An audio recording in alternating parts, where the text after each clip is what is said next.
Akuvama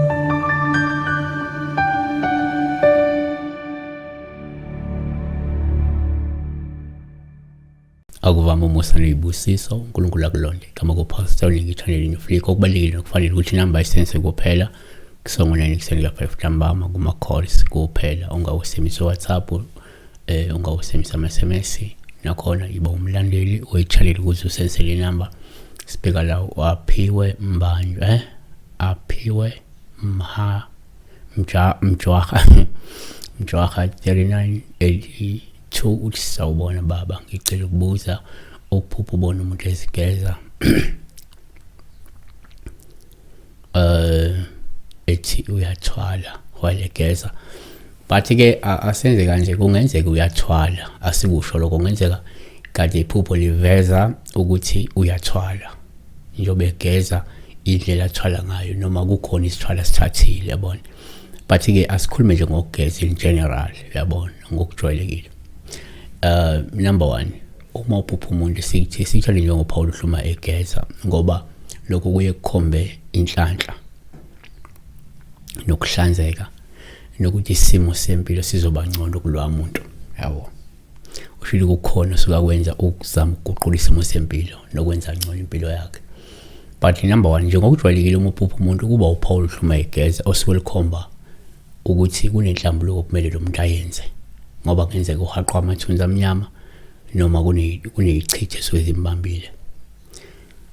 Deuteronomy 23 verse 10 uma ekhona phakathi kwenu umuntu ongahlambulukile ngenxa yokumesheleyo ebusuku uyakuphumela ngaphandle kwekamu angangeni ngaphakathi kwekamu kepha ngakusihlo uyakugeza ngamanzi nanxa selishona ilanga uyakungena ekamu. 3 ngokwesintu uma uphupha umuntu uphawu oluhluma egeza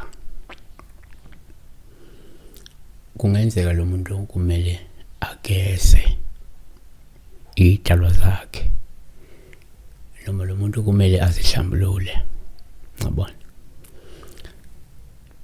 4 kuyenzeka uma uphupha umuntu kuba uphawu oluhluma egeza olusho ukuthi lo muntu kungenzeka uyaphenduka noma uyasindiswa futhi umuntu olahla izono noma ozalwa kabusha.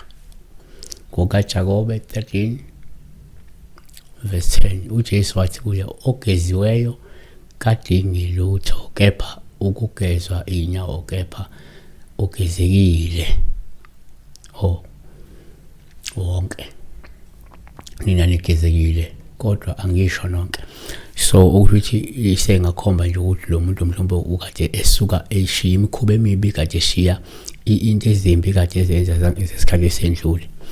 Number 5 kwesinye isikhathi uma uphupha umuntu uPaul ubuma egeza engqono njengoba lisho lo muntu angase mhlawumbe alulwaze ibhadi neshwa nokulahlekelwa ukuthi olubalekile kuye.